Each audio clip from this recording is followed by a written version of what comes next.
Oh, man.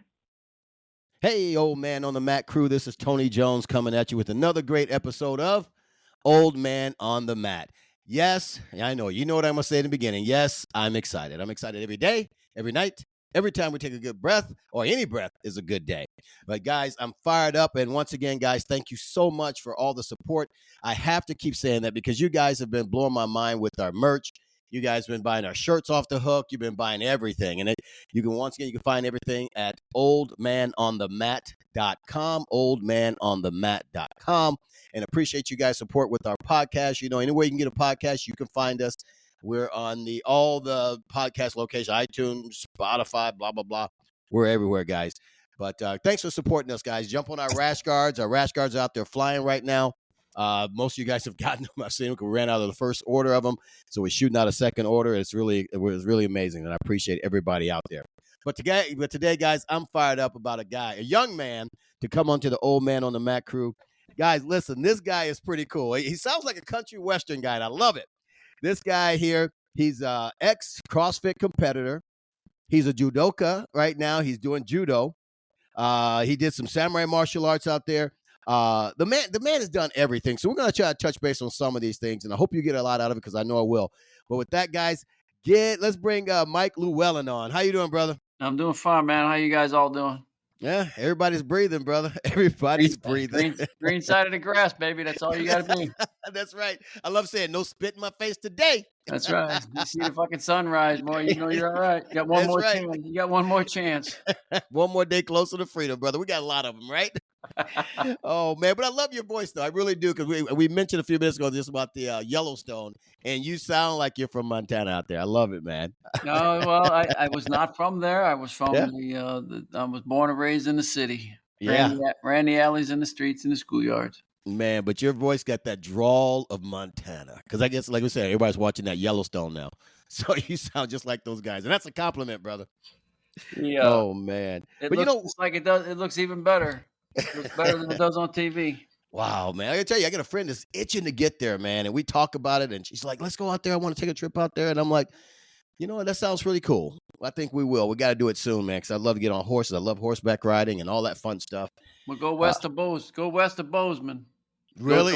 Is it that bad before the other way? Well, it's flat. It's just the whole eastern side it's flat till you get to Bozeman and the Livingston, and then you cross the divide and you get into Missoula. You go north to Kalispell, past Flathead Lake up near Glacier. And then you got the Bitterroot Valley down south. It's all the Rocky Mountains on west of the western side.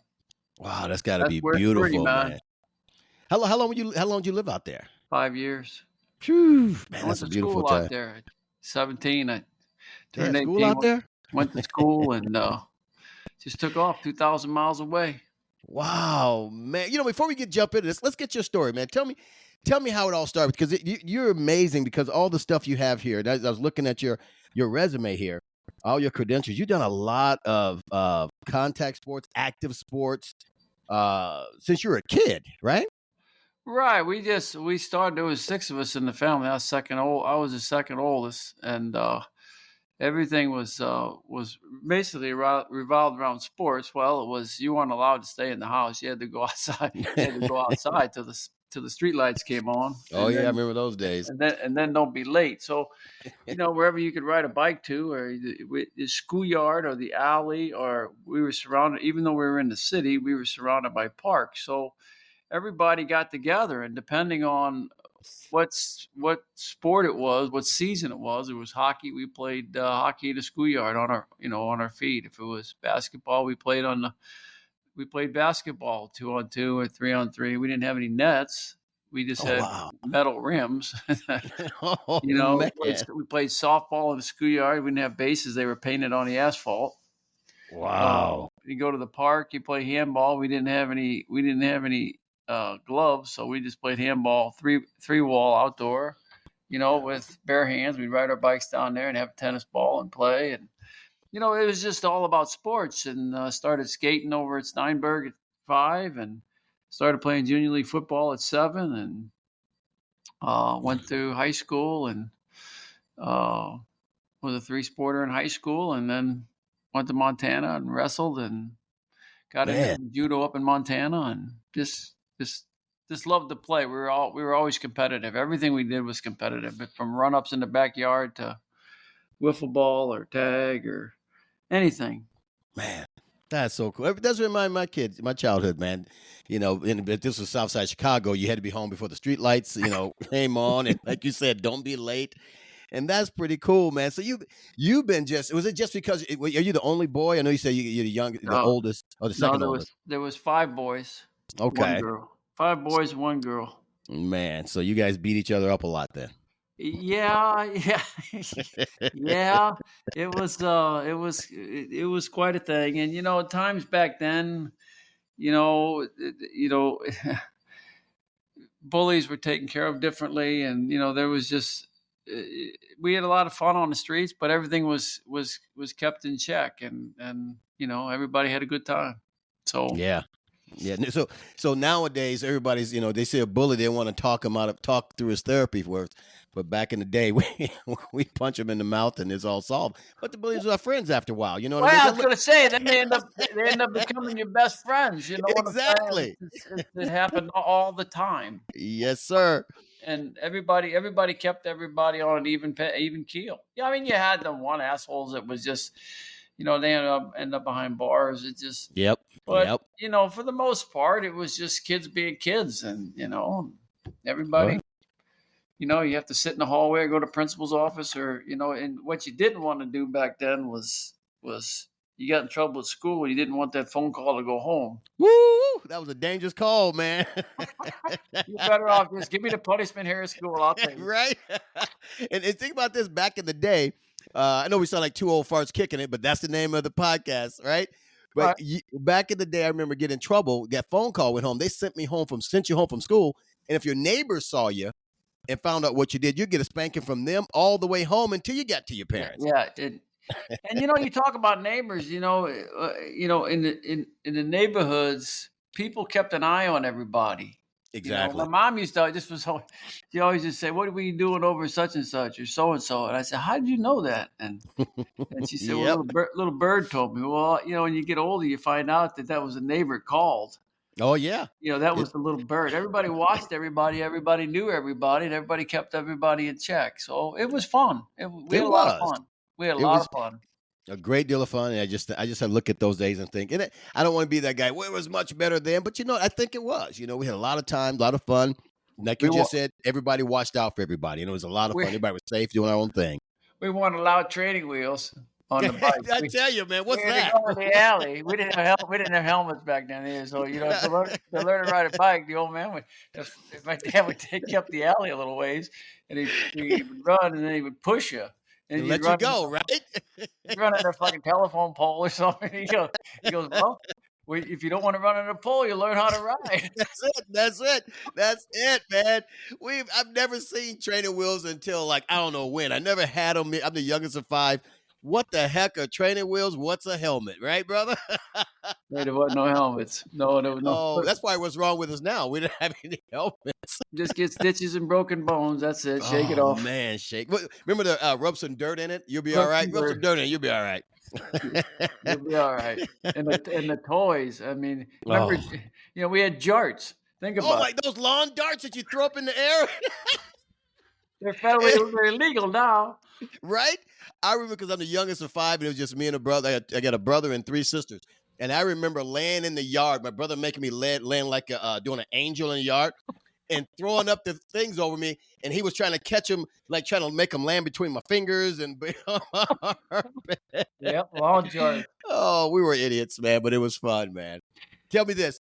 Tell me you have never jumped off a roof with a towel around your neck being Superman. Have you done that when you were younger? No, I never did that. We climbed on the roof because you could get on the roof from the telephone poles, but we didn't jump off them. Yeah, we were morons, Southside Chicago. We jumped off of those things because we thought we could fly. We learned quickly we couldn't, brother. No, that was the trip. I had a cast, put a cast on it. That's it. Just you'll be all right. You go in crying, and my mother say you shouldn't have done it in the first place. Now get back outside. Don't come in till dinner. Oh man. Oh, but that's awesome. I love reminiscing, man. That's good stuff. But one thing I forgot to say in your intro, you were one of the guys who saw the first Super Bowl. That's pretty Yes. cool, man. Wow, the first Super Bowl. What year was that in? I'm gonna think it was 67 or 8. I don't even remember. Yeah. You're asking me technical questions now. Right, there you go. You can tell me generally. You were there though. I know the championship. The Ice Bowl was 67. Yeah. That's when Green Bay beat Dallas when it was 15 below. Oh, man. Didn't you ever hear about that game? No, I didn't hear about that one. But you would think Green Bay would beat them 15 below. They were in Dallas didn't know what to do with that. Lambeau Field. It was 15 below 0, and Green Bay was down by a touchdown. Bart Starr was they were on the 1 yard line, and they quarterback sneaking, and that was Jerry Kramer wrote a book, Instant Replay. Wow. Yeah, it was man. I mean, I enjoyed football. Dick Butkus. Dick Butkus. Oh my God, he's a monster, man. I was a Raiders fan. I mean, it was a different game back then. Oh, absolutely. And you watch. I was just reading something about Gale Sayers. The question came up. Oh yeah. Who was better, Gale Sayers or Walter Payton?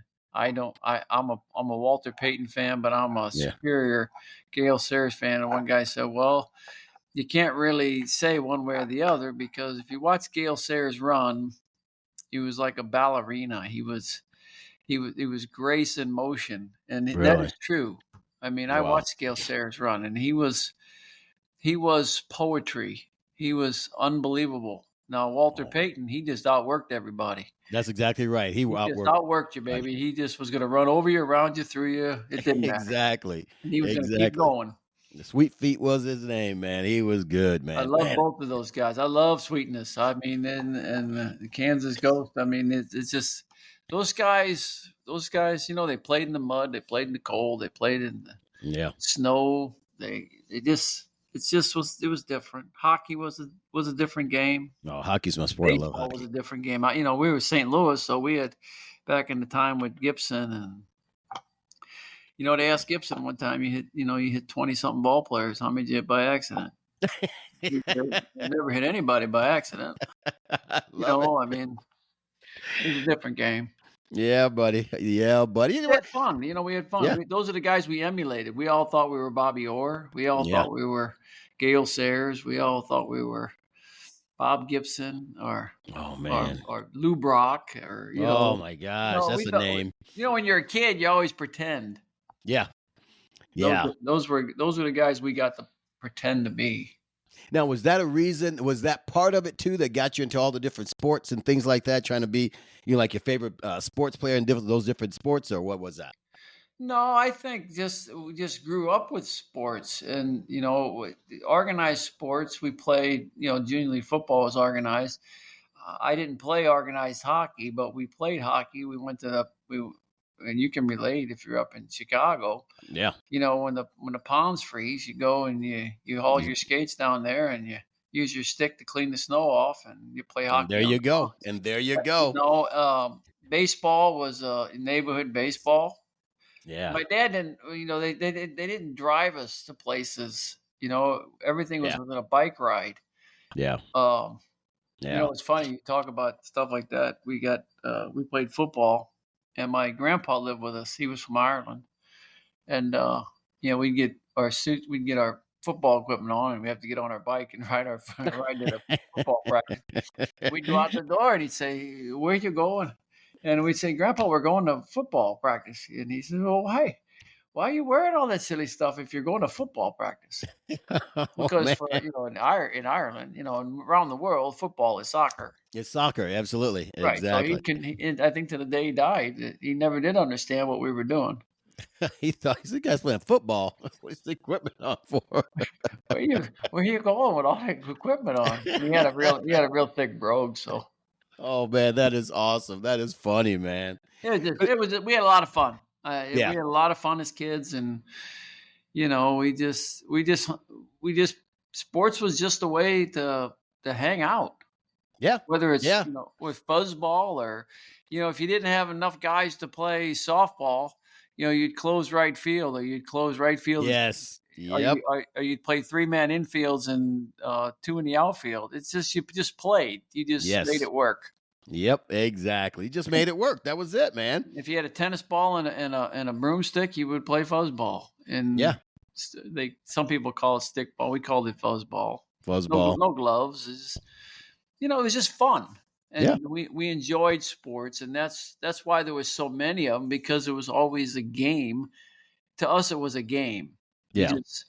You just there was no ice. There was nobody specialized in any one sport. Gotcha. Everybody played all the sports. It's Yeah. different nowadays. There's a lot of specialization, but when Also, we grew up, we didn't. With the 6 kids, and we didn't have a lot, so you just played what you could. Neighborhood leagues, or pickup games, or whatever. Yeah. And that's, the judo, when I went to college, I was up there. I was a long way from home, and I was on a wrestling team, and to pass some time, I drove by and I saw this martial arts place, so I went in, and I was fascinated by it. And the kid there they were super people. They were super individuals, and he happened to be. He's a year ahead of me. He was a year ahead of me. Yeah. But he was the sensei there, and his dad owned it. Just passed away, Jim Harrison. But Oh, wow. I got involved. He was a collegiate wrestler.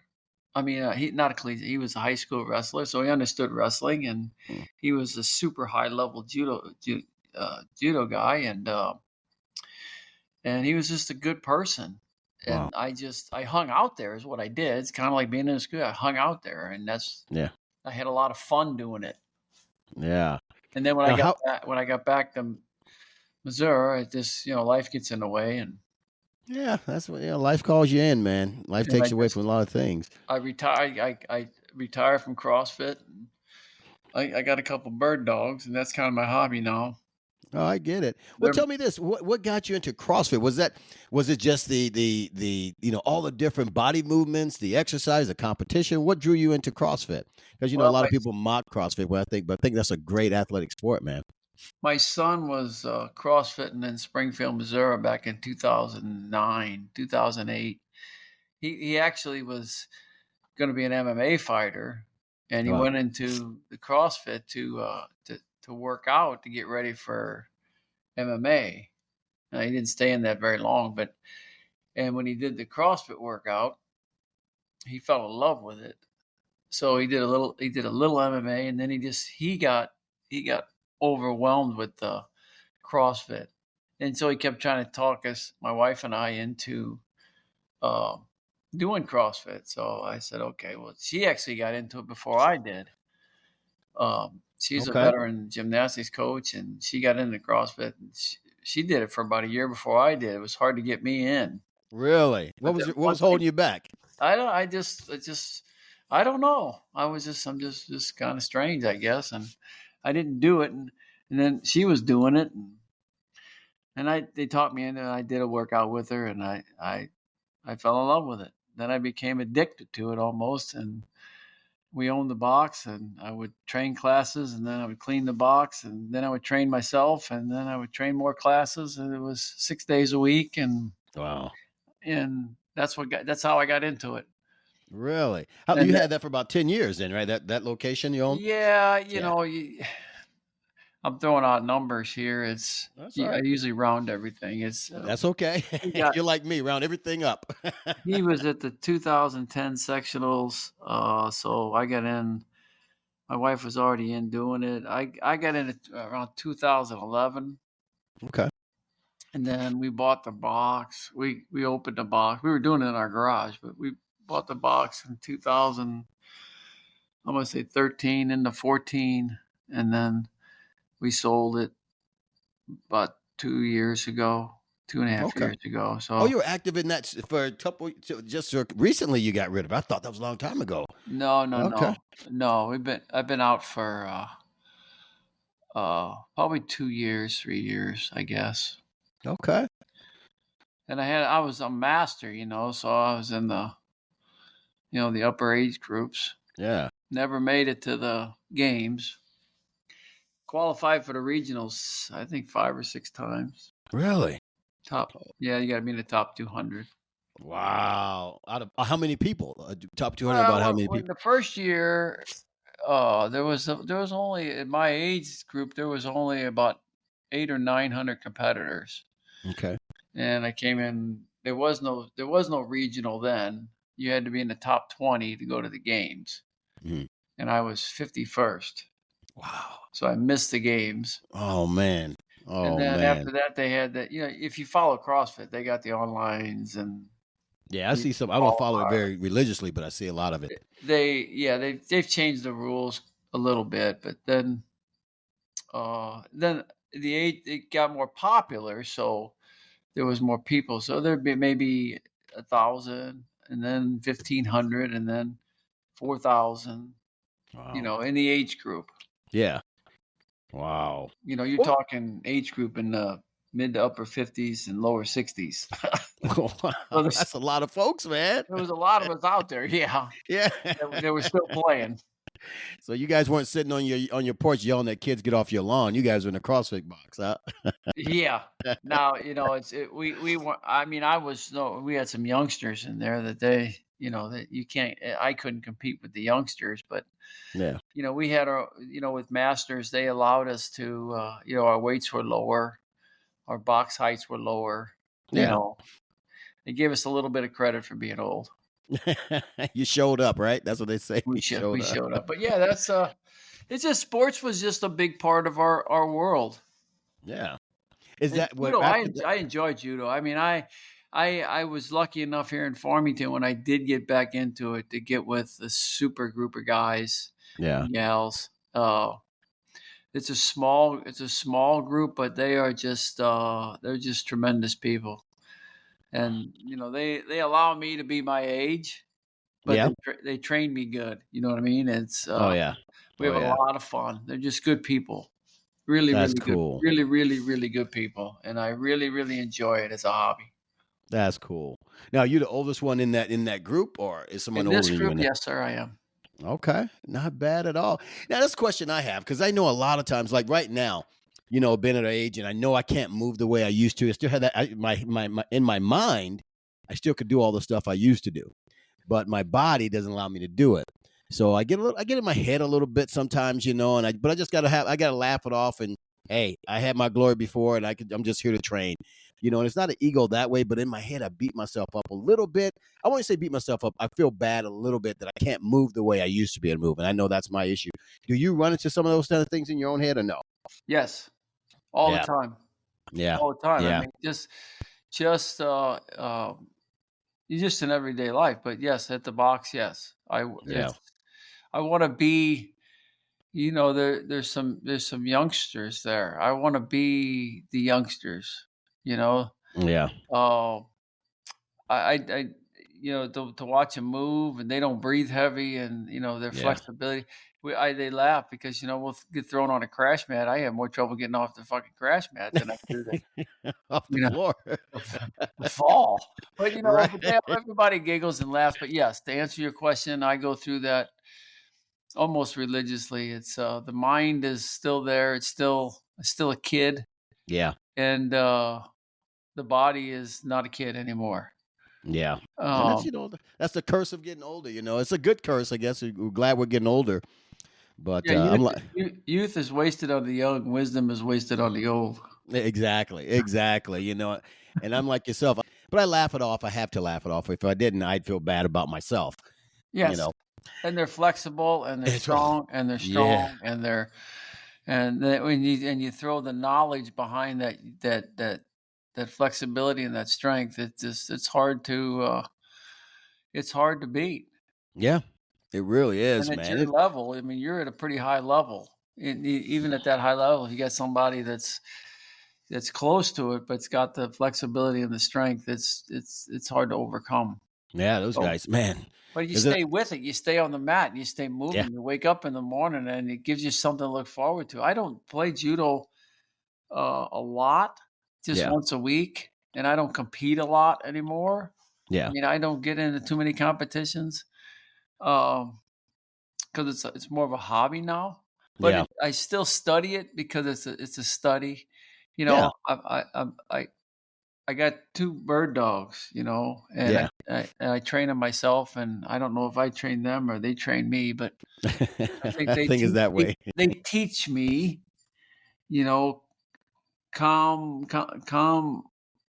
assertiveness, Okay. to how to stay calm, how to, they read each other, they feel each other, they understand each other Yeah. with just subtle body movements, and they talk to each other in a way, and they don't regret, and they don't hold grudges, and Yeah. they sleep, and they wake up, and they work with you, and that's a daily thing, and they're Wow. loyal, and they're unconditional, and they're great teachers.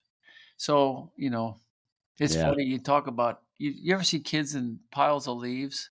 Oh yeah. Oh Yeah. yeah. I still I love got it. Do it. so I got grandkids, and I got kids, but they all live in different places, and so I got my wife and I got the 2 puppies, right? So I'm out in the yard, and I got a lot of leaves, so I pile them up in big piles. I got to haul them out to the woods, and I left the last piles out there, and these dogs, if you watch them, they're like little kids. They're like 2 and 3-year-olds. They go out there and they Oh. wrestle.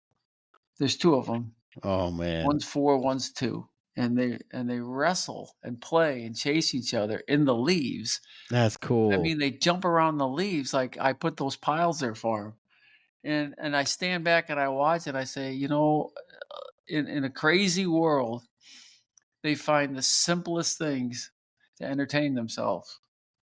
Wow. And it's like, wake up, Mike. Yeah. The world is not that serious of a place. You Oh, I can have like fun. that. You can have fun with simple things. And Yeah. well, who learns from who? I don't know. I mean, I Yeah. train them, and they're bird dogs, and they do a really good job in spite of me. So In spite of you, okay. Well, I always say God knew He was doing when He put dogs in our lives, man. yeah, he And like did. you He said, just they're just like kids, man. They really are, man. they're unconditional. That's what it's just amazing. Every day is Yeah. a new day. The Yeah. sun comes up. They have their routine, as simple as it is, and they're happy. Wow. You Like know. babies, man. Remember your kids when they were younger, and Yep. you could give them a box, and they play in that little thing for hours and hours, and they just wanted to be in the box. They didn't care what you put in the box. They enjoyed that box, man. Right. They take the stuff out of the box, the Yeah, toy you just to bought, play in the box. play in the fucking box. Yeah, I know.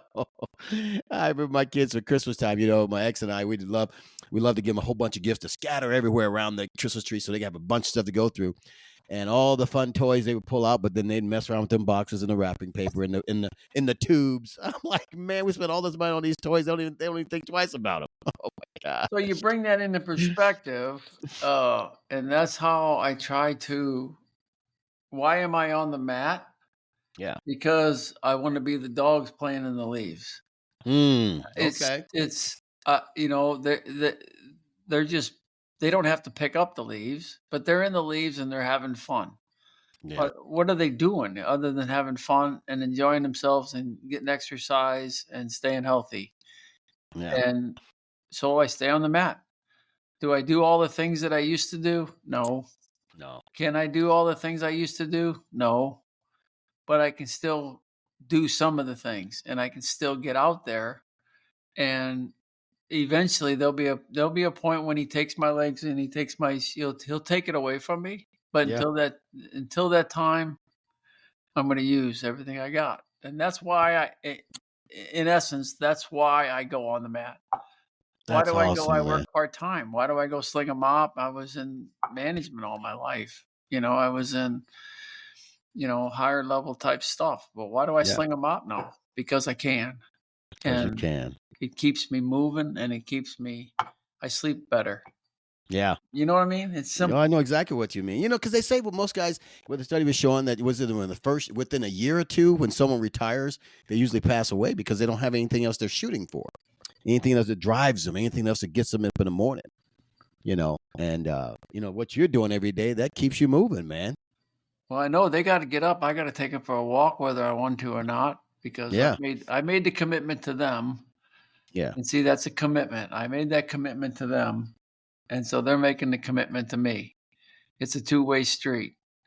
Wow. It's like the sensei over at the dojo. He made a commitment, and those other higher level guys made a commitment to show up and to train me. So I have to make a commitment to be there, Yeah. to learn. Yeah. I have to be there open-minded to learn. It's a two-way commitment. That's awesome. So, that's why I appreciate those guys. Yeah. Because they make the commitment and, they don't have to. I mean, they're already higher level guys, but they do. Yeah. They're giving away what they have. And that's awesome. So that's why I stay on the mat, Tony. I love it, man. I love that stuff, man. Because you're getting up every day. You have a purpose. You're accountable to somebody else, and I feel the same way. I go to, like I said, I go to our gym. I'm training about 3 to 4 days a week. I try to, and I have to, just with my schedule, and I like to get up and get it done. And I go to the gym, so I'm usually there on Mondays at another buddy's gym, Ace Training Center, he's about 40 minutes from me. And then my normal gym is Lake County Brazilian Jiu-Jitsu, which is about an hour away from me. And I spent 3 days, Tuesday, Wednesday, Thursday there. But I was out for like 3 weeks here, sick. I had an injury. Then I went out of town for a bit. And you come back on the mat, and it's the same old crew. You just like you never left. You know what I mean? Right. You feel like you can't breathe. You got to catch up and do it all over again. But they don't treat you any different. Right. They don't treat. The one thing about our crew, and I think you probably feel the same way about your guys there, is they don't they joke around. We razz each other. They razz me about being the old fart and all that kind of stuff. But when we train, when we roll, they still treat me like I'm a 20-year-old guy. They're not letting me slack off for nothing, and I love that. I love it. I love it. I love it, man. Correct. And at their levels, they are good enough where they teach and they still protect. Yes, exactly. They still protect. They realize. I mean, that's the levels that they're at. It's not just they can do the moves. Yeah. John the sensei, he can do all the moves. I mean, if we were really Randorian, he tossed me all over the place. Right, he'll throw you through the mat. He has the knowledge, but he has the courtesy to train me at my level.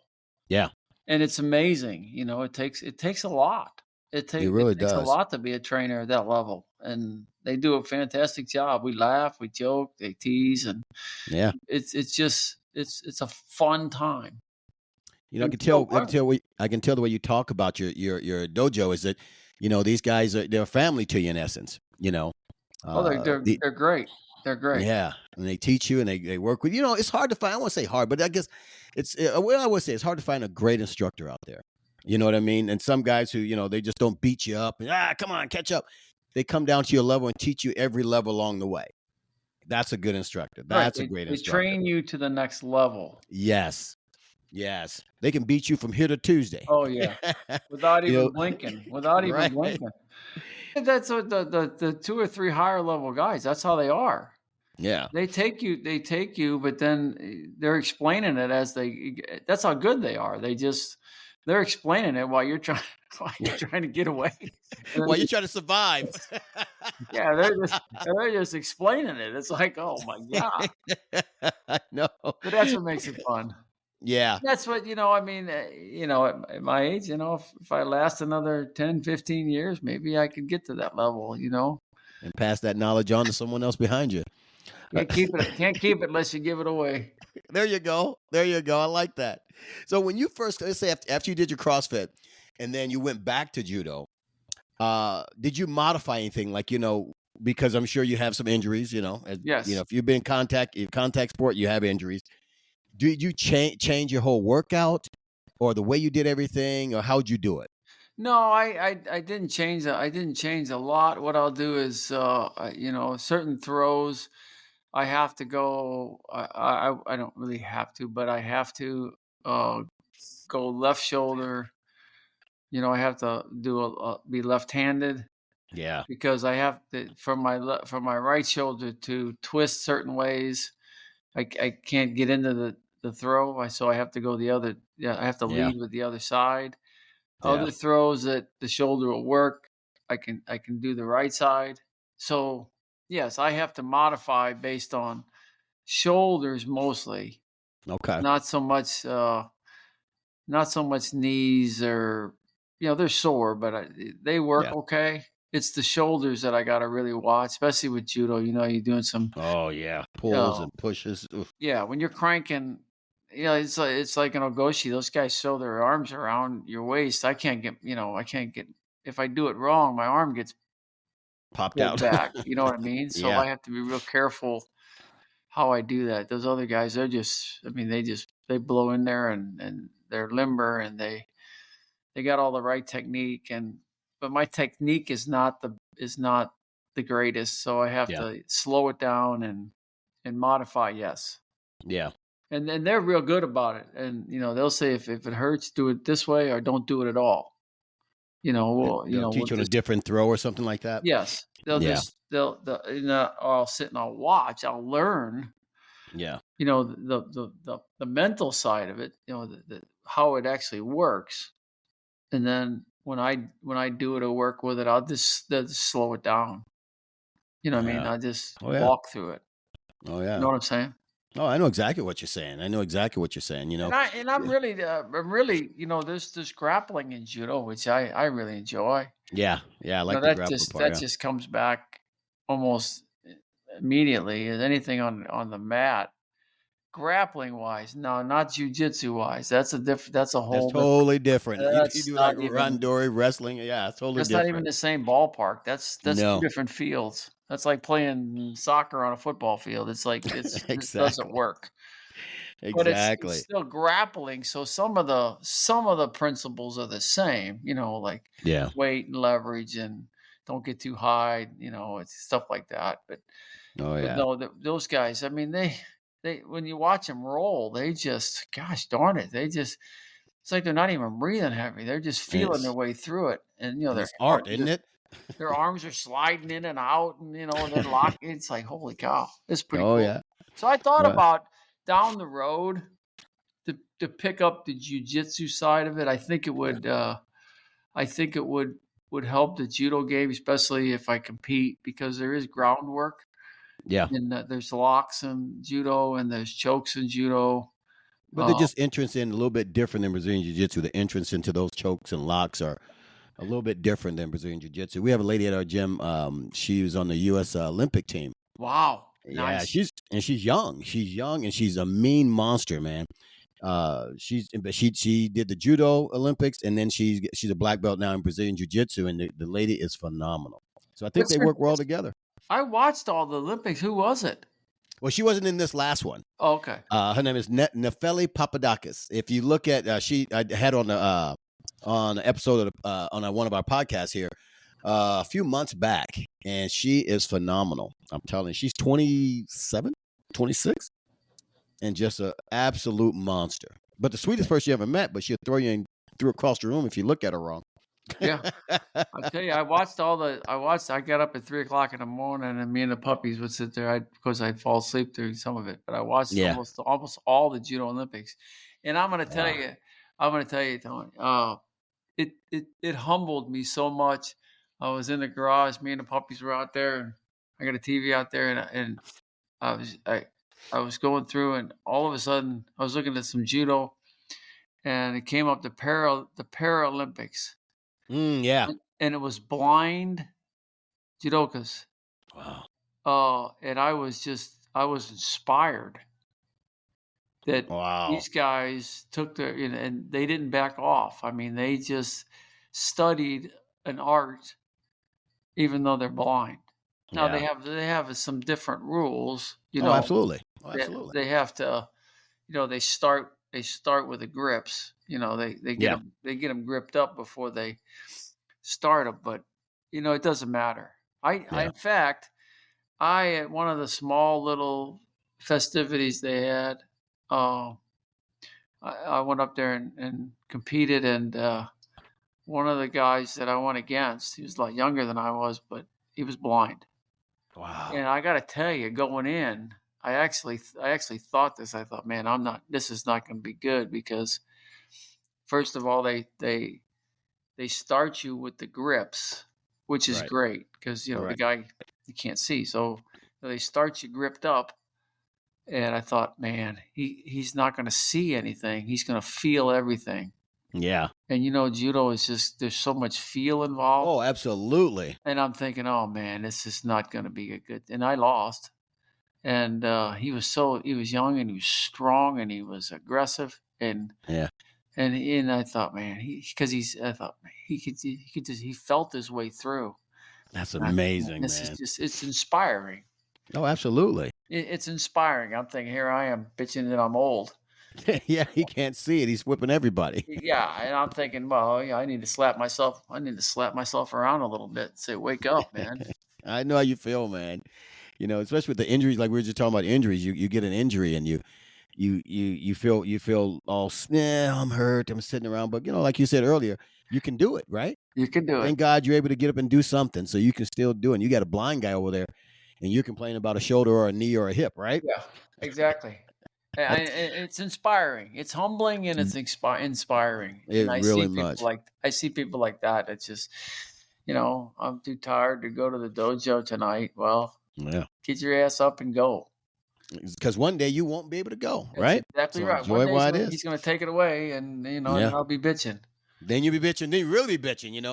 I just don't want to, as Toby Keith said, man. I just don't want the old man in. Oh, I love that song, man. Father That was Ti- such I a love I it. saw him. Oh, so sad when he's died, and they showed him singing that song. Oh my Yep, God. his last time. Him and Yeah, his Clint last time. Eastwood. He's 94. Yeah. Don't let the old man in. Don't That let the is, old man in, man. His father time keeps knocking, but go yeah. visit somebody else. I'm not ready yet. That's right. That's right, man. It's a beautiful song, man. But that's what keep us old guys on the mat, man. That's what keep us moving forward. I had a guy on here. I know his name, but I can't remember what episode it was. But when we do our podcast, we try to get pictures of the guys and stuff so we can promote it. Right when the podcast comes out, we want to promote the guys. We want people to see who they're listening to. And so I told the guy, I said, he's doing all those things, and I said, hey, shoot me a picture, this kind of stuff. Shoot me a few pictures. So he sends me over the pictures, and they're of a young guy, and I know he's almost 60. And I sent him a message. No. I need pictures of you, not your family. He said, no, that's me. I said, what? This guy was jacked. I mean, he had his shirt off. He's chiseled. I'm like, there's no way this guy is 60 years old, man. Right. And you know what? After that episode, cookies went down. I started lifting more. Yep. Yep. Man. Hey, and he's a chiropractor too. And the guy he looks great. And I'm thinking, man, Tony, you got some work to do. Oh, man. But hey, we're still out there kicking, right? You're still out there kicking, man. That's all you can do. We ain't kicking as high as we used to, but we're still kicking. If you see the sunrise, you got another day, another blank page. What are you going to write? That's right. I say that when I get up in the morning, I'm like, whew, I'm awake. He's not done with me yet. He's Nope. not done with me yet, man. Not everybody got that same opportunity. Yes, sir. But man, now when you're doing judo over there with John and those guys, let us back up for a minute. What's your favorite contact sport? You know what I mean? Physical sport. What's your favorite one? You've done so many of them: CrossFit, judo, wrestling. You've done them all, kind of thing. I would say my favorite one to actually play was probably football. Okay. Baseball wasn't bad because I was a catcher, so it really wasn't as boring as, I was in, when I played, I caught. So yeah, when you catch, baseball's pretty active. Yeah, you're the only one in there. I liked football because it was a hitting sport. I mean, okay. The eras that we played, you could, you get your bell rung once in a while, but probably the most fascinating sport was wrestling. I wasn't that good at it. Okay. I enjoyed it. I mean, I was about average. I wasn't a NCAA champ, and I wasn't. I didn't lose every match, so I was kind of average. Yeah. And what I liked about it was in college it was 8 minutes, but in high school it was 6, and it was all or nothing, and it was 1-on-1. Yeah. There was just nobody. You and this other guy. Yeah. Yeah, there was you and somebody else. And when at the end, either your hand went up or your hand didn't go up. And you couldn't look left or right and say you missed a block or it was a bad pitch or, it was, you got beat. Yeah. And that to me was what I loved about wrestling and what it took. It took a lot more for me to be a wrestler than it did to be a football or baseball player. Okay. I could kind of slide through with those two sports more than I could with wrestling. Okay. And like I said, I wasn't a spectacular wrestler. I was an average wrestler. University of Montana was a smaller school. It wasn't the University of Missouri or Iowa. It was a smaller school. I wrestled behind the kid that went to the Nationals. He came out of Iowa. Yeah. I would breed some great wrestlers, man. I was more of a sparring partner to him than it was. I wrestled in matches in college, but I was more his. They were trying to get him ready for the Nationals. So you were his uki. Yeah. Yeah, he was, yeah. But of all the sports, I would say I enjoyed football. Yeah. And I enjoyed baseball. Like I said, baseball, I can't watch baseball. Really? I mean, it's just so slow. Yeah. I like going to the games watching better than on the couch. But I caught. Yeah. So for me, it was, catchers, you're calling signals and there's a lot going on behind the plate. So playing the game was pretty intense. Yeah. Golf, it's like golf. Playing golf. I enjoy playing golf. I don't play enough, but to watch it, drives you crazy. I can't even watch auto racing. It's just, man, going around in a circle. I'm sure those guys, so intense if you were doing it. Yeah. Never did it, but it's, to play is actually better. So to answer your question, I think I enjoyed the game of football. Okay. Just because of the hitting involved. And there was a lot of mental to the game of football, but absolutely. But I was a defensive player, so that the hitting got mixed in very well with the thinking. So yeah, I enjoyed wrestling mostly because of the intensity, and I wasn't that good at it, so it forced me to have to work hard. Yeah. One thing I thought about wrestling was, over the years, and I say this every time I see a wrestler and I get to talk to one. Wrestlers, I tell you, they have that. They're phenomenal athletes. I think they're one of the top level athletes out there because, when they're tired, they have that extra little gear they get into. Yes. And they just have that keep pushing. And I was telling someone else about a great movie. I don't know if you ever seen it, Vision Quest. I don't know if you saw that movie. It's older movies from back in the 80s with Matthew Modine. And it's if you get a chance, watch that movie, man. It's a great wrestlers movie, and it's a love story. It's they got the girl in it, of course, but got the villain. It's a great movie, and it tells you the mindset and the backbone of wrestlers, man. It's really cool. Dan really, Gable. really cool. Yeah, that's the guy. Lost once. Man. Said he would never lose again. They asked him why he was training in the middle of the night. He said, because the guy in Russia, it's daytime. He's training. Yeah, there you go, man. Watch that movie if you ever get a chance. You'll see some of that in there, man. Yeah, their endurance is at that level. It's like I said, if I recall correctly, a long time ago, late 70s. It's if I recall right, college was 8 minutes. 2 3 3 2. I don't remember. It was 6. It was 6 in high school.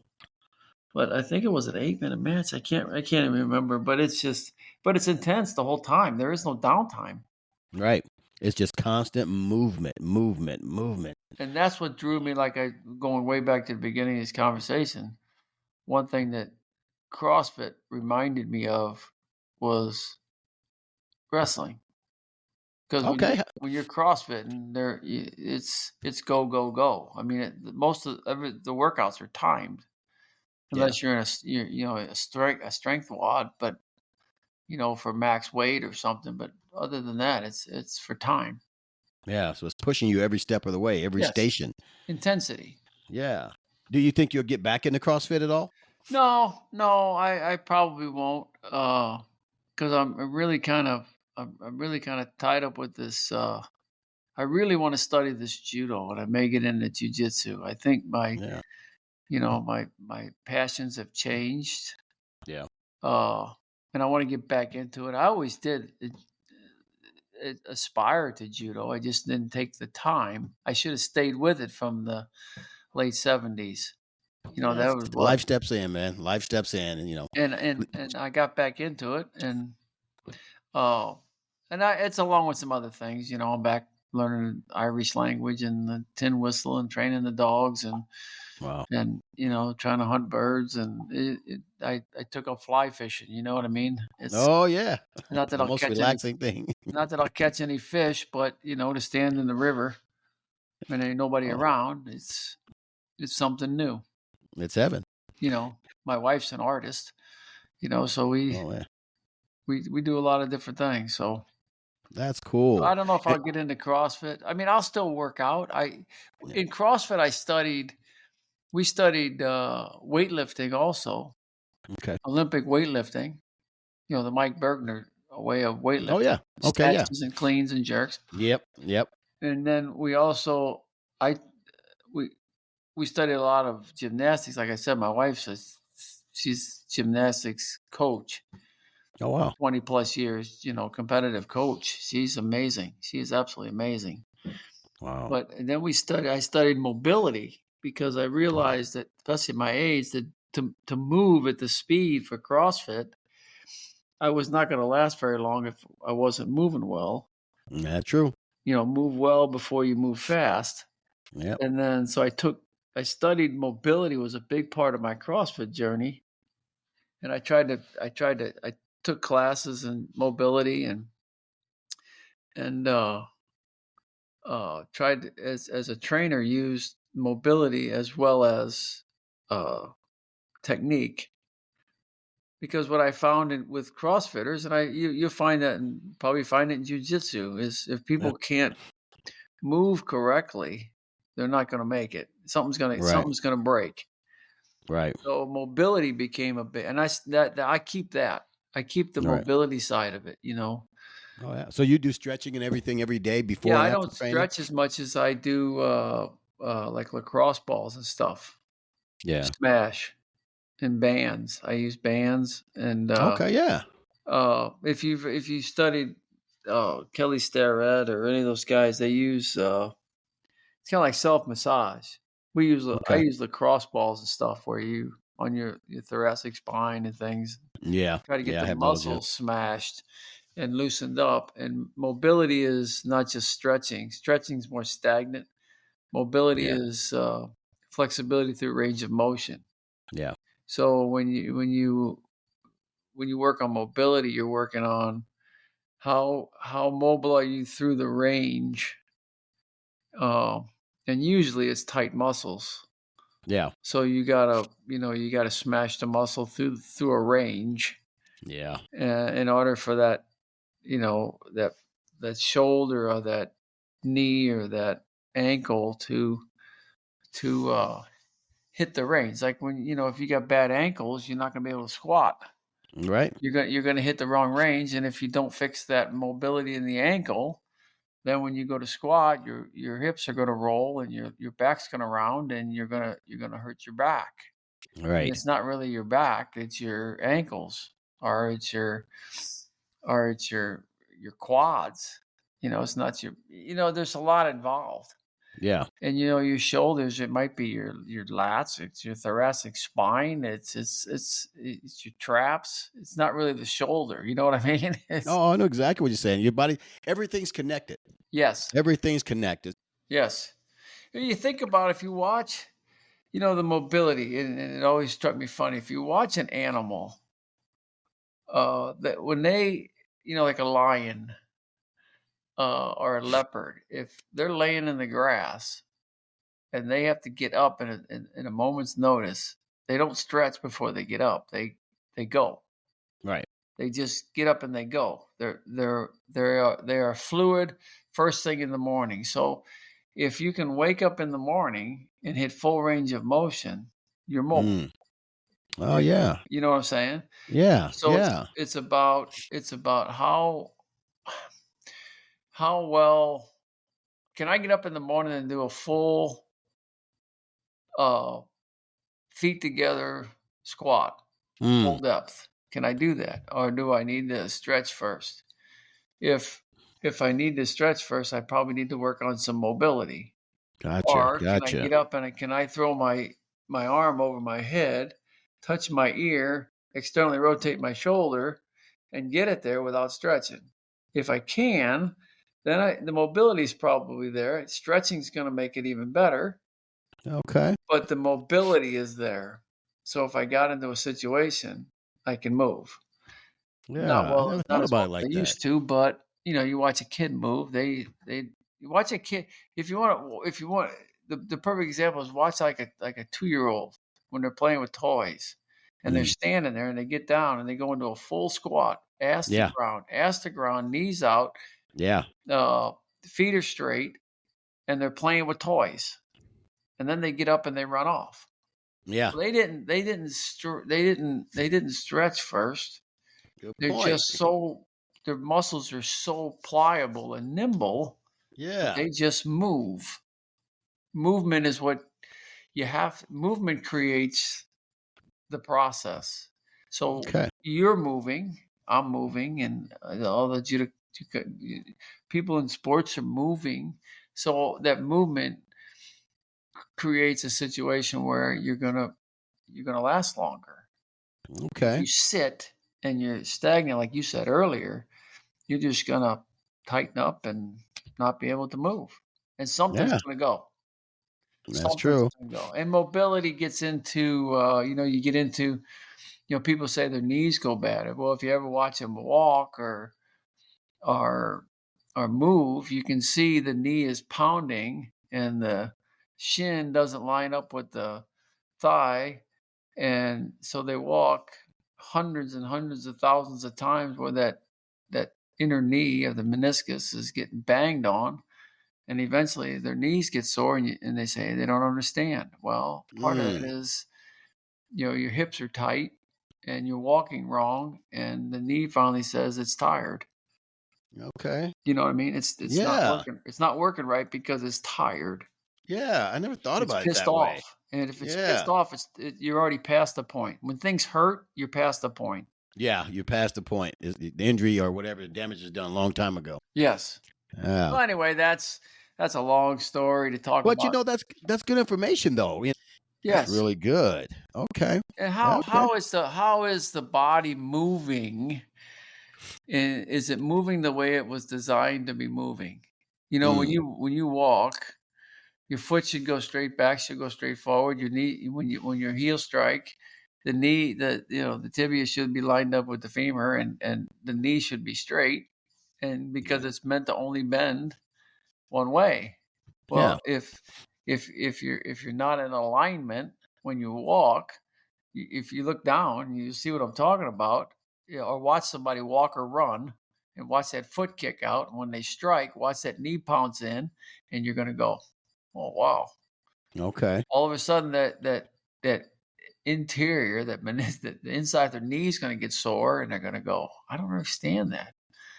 Well, it's because you've beat on that knee a certain way for so long, it's finally pissed off.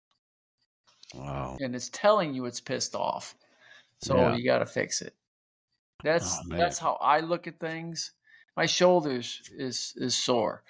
And I think about it, work on it every day. Some days it is better than others, but I'm working on my thoracic spine. I'm working on my shoulder blade. Okay. I'm working on my neck. I'm not really on the shoulder. I mean, I know I'm working on the bicep because that tendon runs up there and hits it, and I'm going, Jesus, I got to figure out what part of this muscles do I got screwed up? I'm doing something wrong. I got to figure out what I'm doing wrong, and then I have to fix it. Right. But it just takes me a while without going to a doctor. Now, it takes me a while to figure out what movement is causing the pain, and that's where I need to go fix that movement. Right. Right. We're just a bundle of movement is all we are. So that's all we are. Yeah. You do that in jiu-jitsu. I mean, a certain movement's if a guy moves wrong, you're gonna overcome him, right? Yeah. You're absolutely right. You're All absolutely about right. movement. Anyway, Well, you know what? It is all about movement. I like what you're saying. It makes sense, because I want to get up to the point where, like I was just saying a few minutes, just get up and go about my day without having to do the stretching and everything else. I do feel good after I stretch, but I like the way you're thinking. If I do this throughout the day, I should be able to pop up in the morning and just get my day started instead of spending 20 minutes stretching before I actually move. But they say stretching's good too, I guess. I'm learning it all as we go. I don't want to be misunderstood. Stretching is excellent. Yoga's a great sport. Right. These guys that do yoga is absolutely fantastic. Stretching. Oh, I get what you mean. I get exactly what you mean. Stretching, I know you're not bashing stretching. I know that. Stretching is excellent. I think Yeah. if you add stretching to mobility, the combination of the two is tremendous. Yeah. Yeah. I stretch, but do you stretch and do you move when you stretch, or do you just do stagnant? There's a place for stagnant stretching, and there's a place for movement. Movement-based stretching. You combine them, you use it all. Yeah. If you're sitting in a chair watching a movie, you can play with your fingers and stretch your fingers and your wrist. Yeah. You can move them back and forth. You can spread them. You can work on the joints, and that while you're sitting watching a movie. Right. You can be doing it all the time. Yeah. No matter what you're doing. You could be sitting while you're doing the podcast, and you can be messing with your fingers and stretch. That's what I'm doing now. Actually cracking my knuckles and everything else. There you go. It's a guy I had on here, Quentin Torres, performance specialist with body movements and everything. You should look him up too. I had him on the podcast here a couple times. What is his name? What is his name? Quentin Torres. He's a performance specialist. Talks about movements, just what you're talking about, movements and strengthening certain parts of the body and all that stuff. You can probably find him because I think he has a bigger platform on Instagram. How do you spell the Cortez? It's Quentin Torres, Quintin Torres, Torres. Yeah, there you go. Yeah, Quentin Torres, and the guy's phenomenal. The stuff he knows is just phenomenal. He talks about. One of the things he talks about the whole body, about your body movement, everything, it starts with your feet. And he has this whole series on the feet, getting your feet strong. And just, I'm like, wow, it's just amazing the stuff he talks about. But yeah, you look him up. I'm telling you, he has these. I'm going to post up one of his videos. He sent me this video when I first started talking about coming on the podcast. He sent me a video of what he does. It's like a test video. He does a test exercise he does for everybody coming into his studio. And it's simple ball movement. And I saw him doing this stuff, and I'm like, oh, I could do that. Yeah. I went to the gym, got on that ball, and my gosh, I couldn't get through maybe 5 minutes of it. It was insane. And it looks like simple movements, and it's crazy. But he said doing that ball test is what tests the body's movement. Now, all that stuff. Just as I'm not a doctor. No, I don't. And I don't want to proclaim that I am. I study guys like that gentleman there. Who are doctors and are professionals, and I just pass it along. Oh, I get it. What I hear, and I regurgitate what I hear from the professionals. I am not a professional. I don't want to profess to be a professional. I get it, brother. I take what I was taught and from the professionals. Yeah, people who have studied it, like this gentleman you're talking about. Oh, I get it, man. That's why I didn't introduce you as Dr. Mike. No, yeah, I am not. I am just a little foot soldier. You're a guy that these things work for you, and I'm the same way when it comes to stuff. I can tell somebody, well, this is what I learned about this, that, and other, but this is the guy.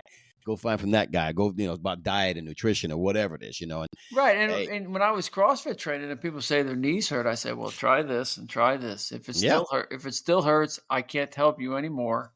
Yep. You need to go to the doctor and see what they say. Go to an orthopedic. Or if somebody said their back hurt, I said, I'm out. I don't have any opinion. There you go. Smart man. You go to the doctor and you go to a doctor that's for that and let him tell you, I am not a doctor and I'm out. There you go. Exactly. You know what? I think speaking of doctors, I tell you the biggest thing that's helped me over the years has been chiropractors. I see a chiropractor maybe once, twice a week. I have a massage therapist I see once a week. I just feel these things help. It really does. But she tells me all the time she doesn't do the candle lit soft music massage. She makes me hurt. Well, and think about that now. If I use a lacrosse ball, she's probably tougher than the lacrosse ball. But Oh yeah, that's what she they're digs doing. in They're there. smashing, and they're loosening up your muscle fibers. Yeah, she's pinning that muscle. She says all the time. She'll say, "Hold on, I'm going to pin this muscle," and I know what that means. That means I'm gonna start crying. They're good, man. Do you see a massage therapist at all, or no? No, Is that I don't. I don't see a chiropractor. I don't really do much doctors. hey? Uh, I ain't mad at it. I I I don't got blame you. I got the bands, I got the lacrosse balls, and Yeah, I do what they tell me to do with them, and I just I feel you. do. You know, one thing I would encourage you to get into is NASCAR racing. I saw NASCAR. My buddy took me to what race? It was some race in Tennessee, and this was a couple years ago. And he said, I'm thinking, this is go drive around in circles. I don't want to see this, but I want to hang out with my buddy. So we drive out there. Overnight, he calls me on a Friday and says, "Hey, what are you doing in the morning?" I'm like, "Nothing." He says, "Let's jump in the car and go to NASCAR race." I'm like, "Where?" He says, "In Tennessee." So we drove 9 hours to go to this race, and I'm hooked now. I'm telling you, man, if you want to get some energy in your spirit while you're watching this, go watch some NASCAR, brother. Well, I just cars. I don't even drive hardly at night anymore. It's just they used to say people used to say I don't drive at night because I can't see, and I used to say, "What do you mean you can't drive at night? What's that all about?"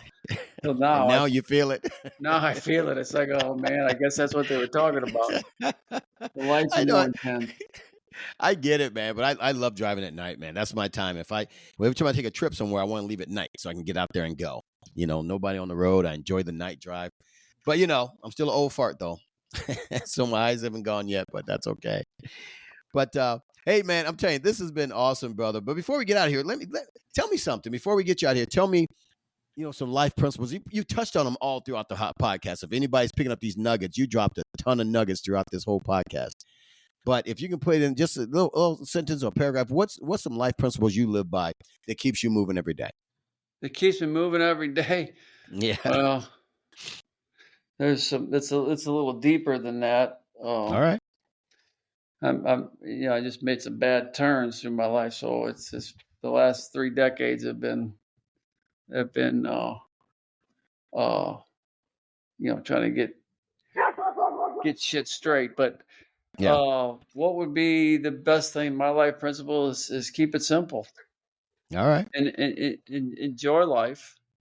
Keep it simple and take care of the man in the mirror. I like that. Take care of the man in the mirror first, because if you don't take care of you, you can't help anybody else. Absolutely. Take care of yourself first.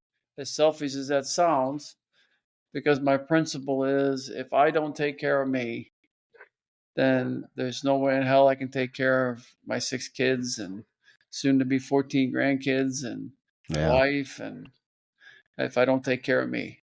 So that's awesome. The man in the mirror is who I look at first. Okay.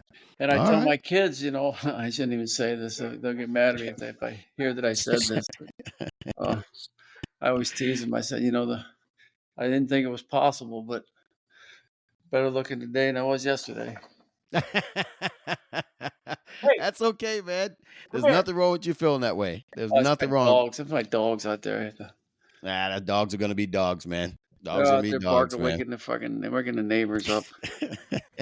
Well, hey, man, this has been awesome. Do me a favor. Let these people know. Give me some contact information for you if you have it. Your social media platform. Where they can find you at the dojo you're in out there. If they want to come out there and work out with you, and train with you with your school out there. What ways can they get in touch with you out there? They could probably just do the email. You got my email there. That's probably the easiest way. All right. What's your email? So you can say it.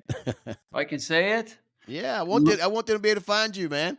Llewellyn, Llewellyn 0629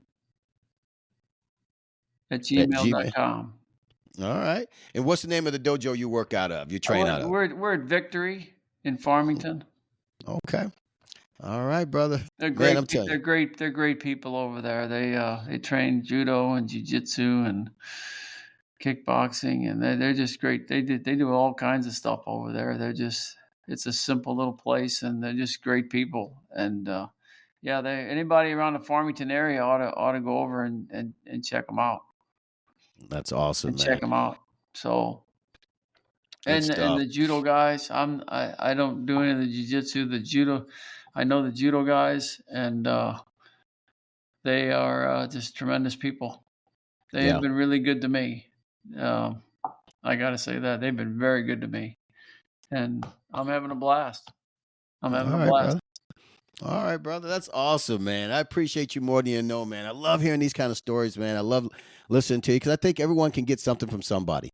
And I appreciate you taking the time on your night because I know because you're so old, you go to bed at 4:00, right? No, I do.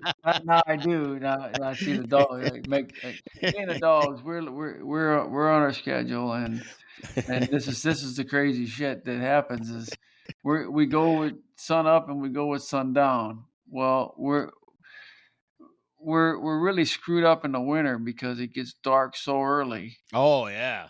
So we're ready for bed. I get home most of the time about 7, and we're ready. That's all right. And in Get the your beauty sleep. summertime, we get really screwed up because daylight savings time, and we look outside, it'd be like 8:00 and the sun's still high, and it's like, oh my God. He's like, when are we going to bed? Is it ever going to get dark? That's why you need blackout curtains all over your house, man. I have those all over my place. I got blackout curtains. I got to stay up past 8:00, man. It's like, oh, because it's still light outside. I should be doing something. And hey, you remember? Then it gets light because the days are so long. It gets light earlier. It's like, holy shit. You remember as kids, we used to want to stay up late, as late as we could because we thought so much was happening after we went to bed. And now I'm trying to go to bed as early as I can. Take a nap. We get some naps in there. I like the nap time. Yep, that's the best time of the day, man. Just gotta lay back. It's like, oh man, a half hour just went by. I'm good. I'm good, man. Brother, I appreciate you more than you know. This has been a joy, man. Straight up, guys. But guys, listen to this guy. Find him out there. His name is Mike Llewellyn, the man, the myth, the living legend. Mike. You guys are fun, man. Keep it simple. Keep it simple and smile a lot and have a lot of fun. I love it. That's my motto, my brother. But hey, brother, we will talk to you soon. And man, we got to have you back on a part 2 down the road. And when you become a black belt in judo or you start Brazilian jiu-jitsu, I want to hear about how that feels. All right. Fair enough. Friend. I appreciate you having me. Hey, I appreciate you, my friend. You take care. We'll talk soon. Yes, sir. All right, brother. Bye-bye.